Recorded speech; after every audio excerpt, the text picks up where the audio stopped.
Hello, good evening. Today we start this organized sector. Yesterday we have started this chapter number 9, and I think we have started day before tomorrow.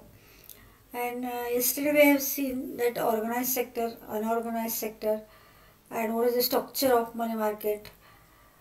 Now today we study in detail that this organized sector.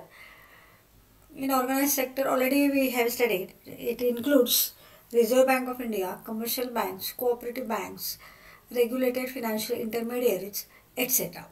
Now let me study one by one. First is Reserve Bank of India. You know, here every state or every country has a central bank. Like this, India also has that central bank, and the Reserve Bank of India is our central bank. It is the apex of banking system. Already we have discussed this point. Apex means it is head or main of or regulating the banking system. Apex means head, at the top of this situation or condition. Here that is apex banking system. That means it is head of banking system. It regulates banking system.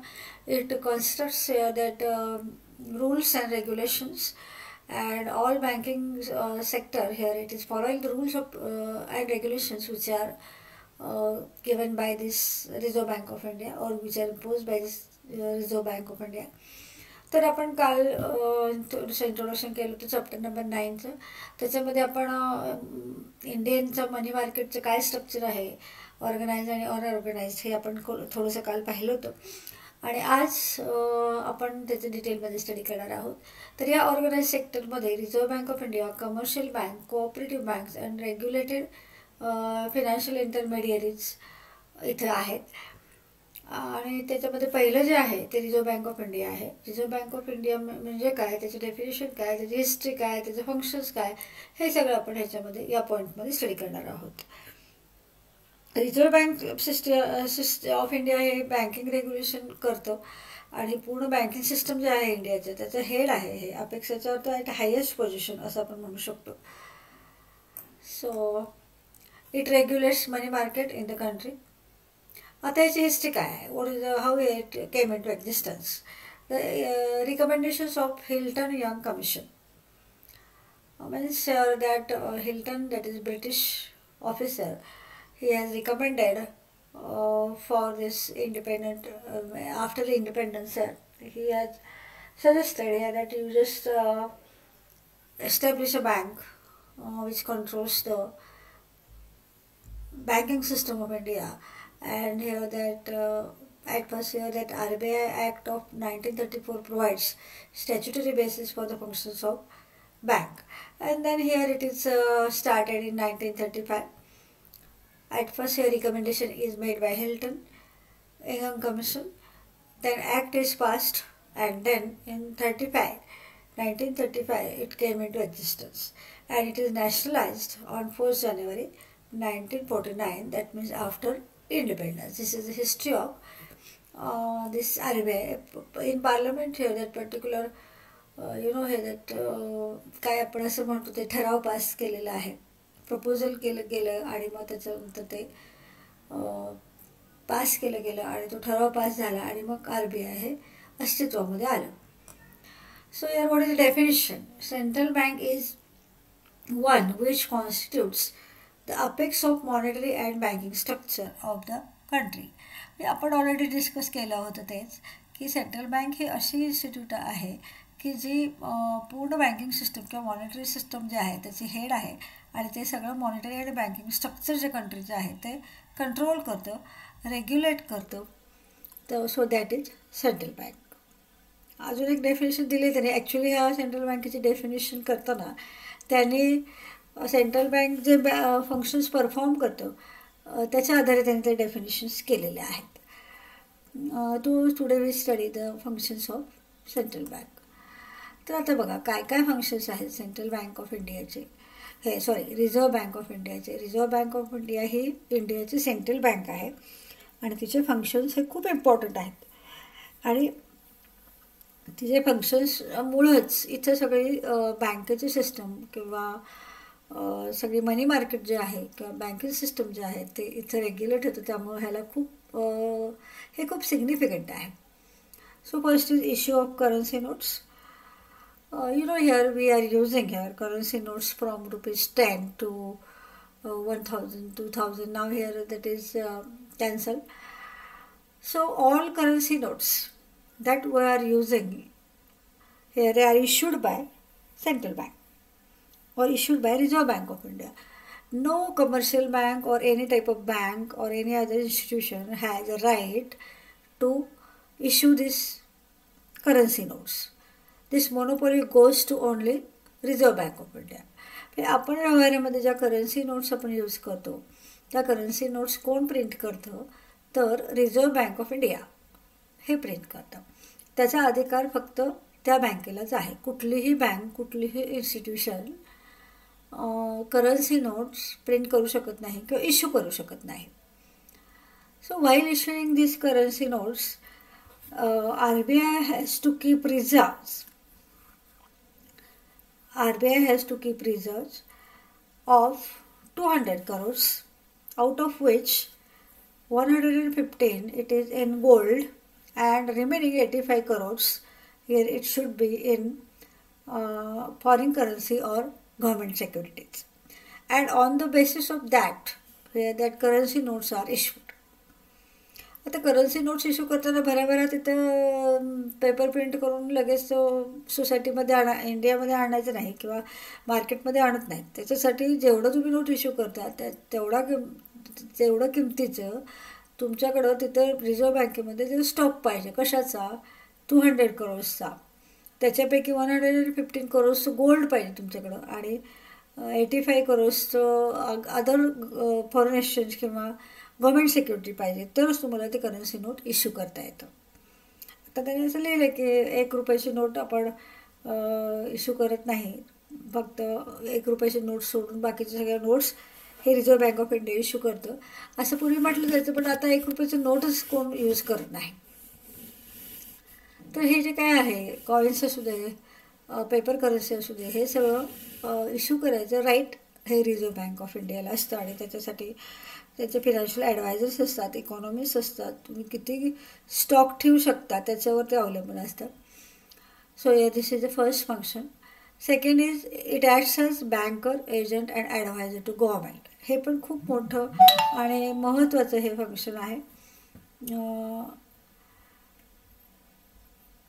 आता आपण प्रत्येक ह्याचं टर्मचा अर्थ बघूया, meaning बघूया. Who is banker? Banker is any institution which accepts deposit and lends money. Who is agent? Agent is a person or institution who is acting on behalf of others. Who is advisor? Advisor is a person who has specialized knowledge or who is expert in any field, and when he advises any company or any or government or any other institution, so it is called as advisor. तर या 3 शब्दांचा अर्थ तुम्हाला आता माहिती झाला. Banker म्हणजे अशी इन्स्टिट्यूशन आहे की जे डिपॉझिट ॲक्सेप्ट करतं आणि मनी लेंड करतं, म्हणजे लोन प्रोव्हाइड करतं. एजंट याचा अर्थ माहिती आहे तुम्हाला की दुसऱ्याच्या वतीनं काम करणारं जे इन्स्टिट्यूशन असते किंवा हे असते त्याला आपण एजंट असं म्हणतो. आणि ॲडवायझर म्हणजे एखाद्या फील्डमधला एक्सपर्ट जो असतो तो ॲडवाईज करतो की तुम्ही हे करा, तुम्ही ते करा. मग ते कंपनीला असू दे, इंडिव्हिज्युअलला असू दे किंवा बँक इन्स्टिट्यूशनला असू दे किंवा गव्हर्मेंट असू दे. तर हे आहे बँकर एजंट अँड ॲडवायझर. ह्याचं मिनिंग आपण बघितलं. So how this RBI acts as a banker, acts as a agent, acts as a agent and acts as a adviser. So banker म्हणजे मी आता तुम्हाला काय सांगितलं की जे डिपॉझिट ॲक्सेप्ट करतं आणि मनी लेंड करतं. तर RBI आपल्या इंडियन गव्हर्मेंटकडनं जे डिपॉझिट्स येतात ते डिपॉझिट्स ॲक्सेप्ट करते आणि गव्हर्मेंटला डिफिकल्टीजमध्ये ते लोन देतं. म्हणून तो गव्हर्मेंटचा काय आहे? बँकर आहे. एजंट याचा अर्थ इंडियन गव्हर्मेंटच्या वतीनं हे RBI रिप्रेझेंटेशन करत असतं. म्हणजे तुम्ही जर वर्ल्डमध्ये बघितलं, वर्ल्ड लेवलला बघितलं, इंटरनॅशनल लेवलला बघितलं तर आपली रिझर्व्ह बँक ऑफ इंडिया ही IMFमध्ये किंवा वर्ल्ड बँकमध्ये किंवा कुठलेही फिनान्शियल इन्स्टिट्यूशन असू दे, आपल्या गव्हर्नमेंटतर्फे ते तिचं रिप्रेझेंटेशन करतं. म्हणजे ते it acts as a representative on behalf of government. म्हणजे गव्हर्नमेंटच्या वतीनं ते प्रतिनिधित्व करतं. त्याच्यानंतर आहे ॲडवायझर. मग गव्हर्नमेंटचं ज्या पॉलिसीज फ्रेम केल्या जातात, इकॉनॉमिक डेव्हलपमेंटसाठी असू दे, इकॉनॉमिक ग्रोथसाठी असू दे, तर ज्या पॉलिसीज फ्रेम केल्या जातात त्या पॉलिसीजमध्ये फिनान्सचे जे मॅटर असतं त्याच्यामध्ये ते ॲडवाईज करतो. त्याच्यानंतर जे पब्लिक डेप्ट असतात बघा, ते पब्लिक डेप्ट मॅनेज करतं. म्हणजे त्याचा टॅक्स थ्रू इन्कम गोळा केलं जातं, मग त्याचं ते किंवा पब्लिककडून आपण काही वेळेस डिपॉझिट्स घेतले जातात, तर ते डिपॉझिट मॅनेज करणं, बॉन्ड्स मॅनेज करणं, जे पब्लिक डेप्ट असतं त्याचे मॅनेजमेंट करण्याचं काम हे RBI करतं. तर अशा रीतीने हे गव्हर्नमेंटला खूप चांगल्या पद्धतीने इथं अगदी स्ट्रॉंग सपोर्ट करतं. So here this is second function of Reserve bank of India. Third is bankers bank. आताच मी सांगितलं तुम्हाला बँकर म्हणजे काय असतं. Banker is an institution which accept deposits and lends मनी.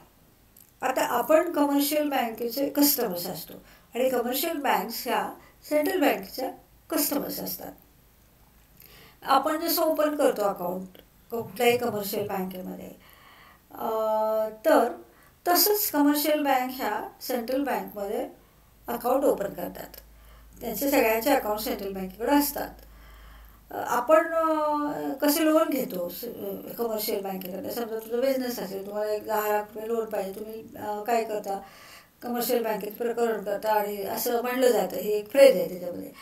तर ते जातात, तुम्ही लोनला ॲप्लिकेशन करता, मग बँक सॅटिस्फाईड झाली तर तुम्हाला ते लोन दिलं जातं. त्याच पद्धतीनं कमर्शियल बँक्स ह्या ह्याच्याकडनं लोन घेतात रिझर्व्ह बँक ऑफ इंडियाकडनं. सो हे दॅट इज बँकर्स बँक. म्हणजे कमर्शियल बँक्स ज्या सर्व्हिसेस आपल्याला प्रोव्हाइड करतात, बेसिक सर्व्हिसेस किंवा प्रायमरी फंक्शन जे आहेत.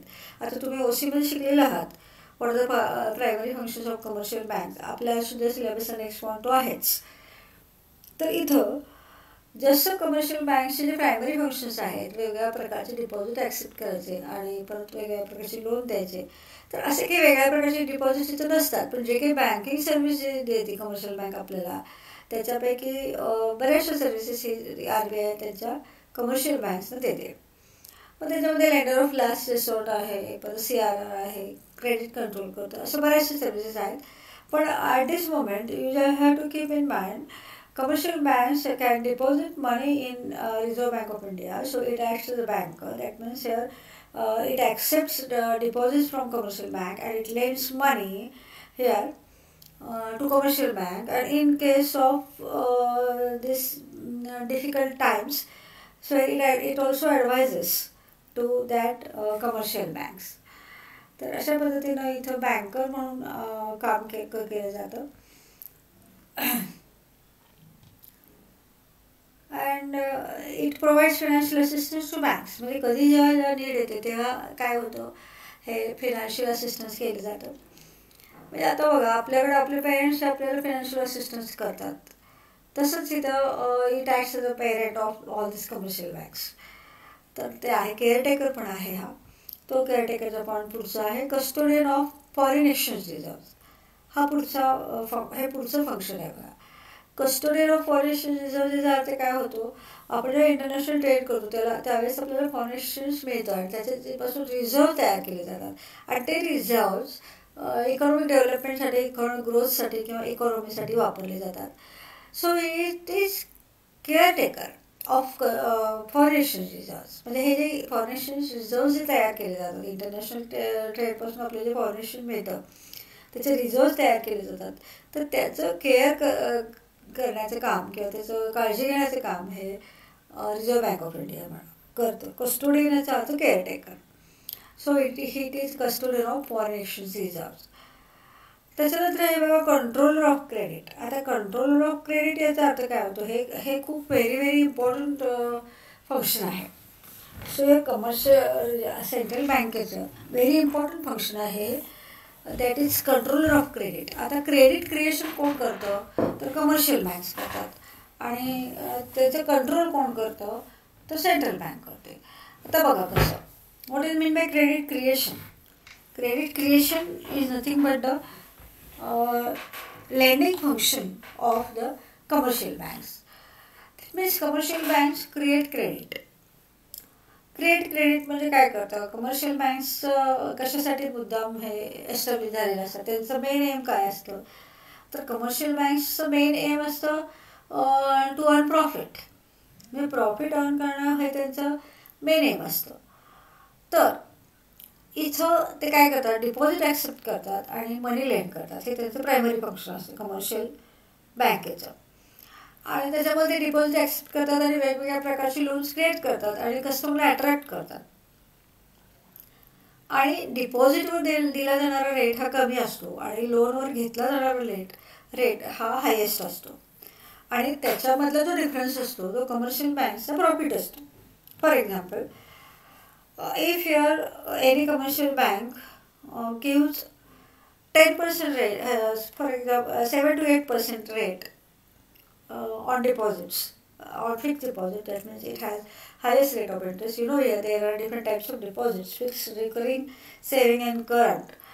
And here through these all types of deposits, banks collect money or mobilizes money, and then after here it gives that for example, if it gives a 7% rate on fixed deposit, or it is the highest earner of that means it is type of deposit which gives the highest return. When you make FD, then you get highest rate of interest, and if you are getting 7 to 8% on that FD, for example, then when it collects money from people through this fixed deposit, and when it gives money here to people, those who are in need of money, or those who are businessmen, or those farmers, or anyone, so here then it takes 15%, 10%, 12% rate of interest from them. The difference between here 7 to 8% and this 10 to 12% is the profit of commercial bank. And in order to increase the profit, these commercial banks lend too much. And lending too much and lending little, both are harmful for economy. Just what it is important. Lending function should be controlled. And here controlling of this lending function is nothing but a credit control. And RBI is the controller of credit. हे मी मुद्दाम डीपमध्ये काय explain करते, तर हे खूप महत्त्वाचे function आहे. हे बँकिंग सिस्टम रेग्युलेट करताना कमर्शियल बँक्स ज्या असतात त्या जनरली प्रॉफिट अर्न करण्याकरता एस्टॅब्लिश केले जातात. आणि त्यांचा प्रॉफिट म्हणजे काय असतो, तर ते जेव्हा आपल्याकडे डिपॉझिट्स घेतात ते तेव्हा आपल्याला कमी रेट ऑफ इंटरेस्ट देतात, आणि आपल्याकडून घेतलेले डिपॉझिट्स ते लोकांना जेव्हा लोनच्या फॉर्ममध्ये देतात तेव्हा त्यांच्याकडनं ते highest rate of interest collect करतात. म्हणजे डिपॉझिट्सवरचा रेट आणि लोन ते जेव्हा डिपॉझिट घेतात, फॉर एक्झाम्पल काय सांगितलं मी, 7 ते 8% तुम्हाला जर देतात ते फार तर, आणि जेव्हा तीच अमाऊंट ते यूज करतात लोन द्यायला तेव्हा तुमच्याकडनं 10 ते 12% घेतले जातो, 12-15% घेतले जातो. म्हणजे 7-8% आणि 12-15% जे काही असेल त्याच्यातला डिफरन्स हा ह्यांचा काय असतो, कमर्शियल बँकेचा प्रॉफिट असतो. तर असं प्रॉफिट एनहान्स करण्याकरता किंवा इन्क्रीज करण्याकरता ते काय करतात, कस्टमरला अट्रॅक्ट करतात. आता तुम्ही बघा, हाऊसिंग लोन असू दे, कुठलेही कन्झ्युमर लोन असू दे, म्हणजे गाड्यासाठी घेणारं लोन असू दे, कितीही गाड्याची किमती असू दे, 10 लाख असू दे, 20 लाख असू दे, ते देतात. तेवढी अमाऊंट ते देतात, त्याच्यावर ते रेट ऑफ इंटरेस्ट कलेक्ट करतात आणि प्रॉफिट अर्न करतात. जितका तुमचा टाईम स्पॅन लोनचा आहे जास्त, तेवढं त्यांना प्रॉफिट जास्त. तर अशा पद्धतीने ह्या कमर्शियल बँक्स कधी कधी खूप मोठ्या प्रमाणामध्ये लोन देतात, तेव्हा तिथं इकॉनॉमीला धोका पोचू शकतो. कधी कधी ते खूपच कमी प्रमाणामध्ये देतात, तर त्यावेळेस मग प्रोडक्शन ॲक्टिव्हिटी चालणार नाही, इंडस्ट्रियल ॲक्टिव्हिटी किंवा ॲग्रिकल्चरल ॲक्टिव्हिटी, कुठलीही इकॉनॉमिक ॲक्टिव्हिटी तिथे चालणार नाही. म्हणजे टू मच लेंडिंग हे सुद्धा हार्मफुल आहे आणि टू लिटिल लेंडिंग हे सुद्धा हार्मफुल आहे. आणि ह्याचा कुठंतरी कंट्रोल पाहिजे, आणि ते कंट्रोल ठेवण्याचं काम सेंट्रल बँक करते. मग त्याच्यासाठी क्वालिटेटिव्ह मेथड्स आहेत आणि क्वांटिटेटिव्ह मेथड्स आहेत. ह्याच्यामध्ये त्यांनी फक्त मेन्शनिंग केलेलं आहे, पण त्याचं डिटेल स्टडी नाही आहे. लास्ट इयरपर्यंत त्याचा डिटेल स्टडी होता. पण आपण सगळ्यात शेवटी म्हणजे जेव्हा आपल्याला वेळ उरेल तेव्हा हे मी क्रेडिट कंट्रोल तुम्हाला त्याचे क्वालिटेटिव्ह मेजर्स काय आहेत आणि क्वांटिटेटिव्ह मेजर्स काय आहेत हे for the sake of knowledge मी नक्कीच तुम्हाला एक्सप्लेन करेल. तर सध्या तरी हे कंट्रोल ऑफ क्रेडिटमध्ये एवढं तुम्ही लक्षात ठेवायचं आहे, too much lending and too little lending both are harmful for the economy and in order to control this commercial banks this Reserve Bank of India has to adopt qualitative as well as quantitative methods of credit control, and then it controls the credit which is created by commercial banks. So in quantitative method, bank rate, then open market operations and CRR and statutory SLR, here these are quantitative methods, and fixing margin requirements, then credit rationing and model suasion, here it is qualitative, these are qualitative methods. So we will discuss it afterwards when we will get time after completion of syllabus, definitely for the sake of knowledge. एक पूर्ण lecture मी तुम्हाला त्याच्यासाठी देईन, त्याच्यामुळे तुम्हाला कळेल की काय आहे हे क्रेडिट कंट्रोल, आणि ते तुमच्या म्हणजे तुम्हाला हे अगदी कंपल्सरीली माहितीच पाहिजे की सेंट्रल बँक कसं क्रेडिट कंट्रोल करतं ॲज अ कॉमन स्टुडंट, हे तुम्हाला माहितीच पाहिजे. तर ते आपण त्याच्यासाठी आपण सेपरेट लेक्चर घेऊ आणि त्याच्यामध्ये मग मी तुम्हाला PPTनेच तुम्हाला इथं एक्सप्लेन करेल. सध्या तरी आपण पोर्शन कंप्लीट करू, ते झाल्यानंतर एक नॉलेज असावं तुम्हाला म्हणून मी ते पुन्हा एकदा एक्सप्लेन करेन. Now next is here collection and publication of data. मग आता इथं collection and publication of data याचा अर्थ काय, RBI हे वेगवेगळ्या प्रकारचे स्टॅटिस्टिकल रिपोर्ट्स तयार करतं आणि ते पब्लिश करतं की जेणेकरून जे कंपनीज असतात, जे इंडस्ट्रियल सेक्टरमधले जे महत्त्वाचे कंपनी असतात किंवा कुठल्याही कंपनी असतात, त्यांना तो डाटा जर मिळाला तर ते त्यांना ते त्यांच्या बिझनेससाठी हेल्पफुल असतं. किंवा गव्हर्मेंटचं हे काय आहे व पॉलिसी काय आहे किंवा वेगवेगळ्या प्रकारचे, आता आपल्याकडं आपल्या लायब्ररीतसुद्धा RBI बुलेटिन येतं बघा, अशा प्रकारचे ते बुलेटिन्स म्हणजे मी एकदा दोनदा पाहिलं होतं RBI बुलेटिन. सो त्याचं ते मॅगझिन मला वाटतं होतं, ते पाहिलं होतं. तुम्ही चौकशी करा, तुम्हाला जर मिळालं तुम्ही वाचा. तर हे पब्लिक वेगवेगळ्या प्रकारचं माहिती गोळा करतं आणि त्याचं पब्लिकेशन करतं की जेणेकरून इकॉनॉमिक ग्रोथ जे सेक्टर्स आहेत, ॲग्रिकल्चर असू दे, इंडस्ट्रियल असू दे किंवा सर्व्हिस सेक्टर असू दे, त्यांना ते युजफुल माहिती प्रोव्हाइड करतं. The next is promotional and developmental functions. आता इथं बघा हे कंपल्सरी नाही आहे फंक्शन. आता हे जे या पेजवरचे सगळे फंक्शन्स आहेत ते कंपल्सरी नाही आहेत. अगोदरचे जे फंक्शन्स कंट्रोलर ऑफ क्रेडिटपर्यंत आपण बघितलं तर ते सगळ्या बँकांना, सगळ्या सेंट्रल बँकांना ते कंपल्सरी आहे. म्हणजे कुठल्याही कंट्रीमधली सेंट्रल बँक ह्या कंट्रोलर ऑफ क्रेडिटपर्यंत हे जे फंक्शन्स आहेत हे फंक्शन त्यांना कंपल्सरीली तिथं करावे लागतात. पण हे फंक्शन्स ऑप्शनल आहेत. ह्याच्यामध्ये प्रमोशनल अँड डेव्हलपमेंटल फंक्शन्स कुठली सेंट्रल बँक करते, तर इंडियासारखे जे डेव्हलपिंग कंट्रीज आहेत त्या डेव्हलपिंग कंट्रीजचे जे सेंट्रल बँक्स असतात ते अशा प्रकारचे promotional and development function undertake करतात. म्हणजे ह्याच्यामध्ये गव्हर्नमेंटला मदत करण्याचाच त्यांचा हेतू असतो. आता फॉर एक्झाम्पल वेगवेगळ्या इन्स्टिट्यूशन्स एस्टॅब्लिश करणं हे RBI करतं. काल पण मी तुम्हाला सांगितलं की IDBI असू दे, ICICI असू दे किंवा ॲग्रिकल्चर बँक असू दे किंवा नाबार्डसारखी संस्था असू दे, हे सगळे इन्स्टिट्यूशन जे महत्त्वाचे आहेत आणि ते वेगवेगळे सेक्टर्स डेव्हलप करतं तर त्या RBI एस्टॅब्लिश करतं. म्हणजे जेणेकरून आपल्या कंट्रीचे डेव्हलपमेंट व्हावं किंवा प्रमोशनल व्हावं बँकिंग सेक्टर, ह्याच्यासाठी RBI वेळोवेळी अशा प्रकारच्या इन्स्टिट्यूट एस्टॅब्लिश करतं किंवा अजून काही अदर त्यांचे फंक्शन्स करतं की जेणेकरून आपली कंट्री इकॉनॉमिकली डेव्हलप होईल. आणि शेवटचं जे आहे ते अदर फंक्शन्स आहे. अदर फंक्शन्समध्ये त्यांनी पर्टिक्युलरली दिलेलं आहे क्लिअरिंग हाऊस. मग क्लिअरिंग हाऊस म्हणजे काय असतं बघा, मग अशी मी तुम्हाला सांगितलं की सगळ्या कमर्शियल बँक्सचे अकाउंट्स ह्याच्यामध्ये असतात, सेंट्रल बँकमध्ये असतात. तर अशा वेळेस जर एका बँकेने दुसऱ्या बँकेकडून काही अमाऊंट घेतली तर तिथं त्या अमाऊंटचा जो हिशेब असतो तो अमाऊंटचा हिशेब विदाऊट ट्रान्सफर ऑफ कॅश इथं ते बुक सेटलमेंट त्याची केली जाते. तर म्हणजे काय असतं बघा, आता इथे एक्झाम्पल कसं आहे, एक्झाम्पल कसं येतं, समजा स्टेट बँक ऑफ इंडियाने बँक ऑफ इंडियाला एक ठराविक अमाऊंट दिली, समजा 100 करोड्स, तर ते 100 करोड्स फक्त ट्रान्सफर केले जातात. म्हणजे आता जो आपलं चाललेला आहे ना कॅशलेस ट्रान्झॅक्शन्स, त्या पद्धतीनं कॅशलेस ट्रान्झॅक्शन म्हणजे आपण आता गुगल पे पे करतो, पेटीएम पे करतो, किंवा कुठल्याही बँकेचा UPI ID आपण पेमेंट करतो. आपल्याकडे गव्हर्नमेंटचं भीम ॲप आहे, ते सगळं तुम्हाला माहिती आहे. तर तशा पद्धतीनंच ॲक्च्युअल कॅश हँडल न करता वेगवेगळ्या बँकांचे जे अकाउंट असतात, त्या बँकांचे जे अकाउंट सेटलिंग ऑफ अकाउंट असतो, अकाउंटची सेटलमेंट असते, ती अकाउंटची सेटलमेंट फक्त बुक एंट्रीजने केली जाते.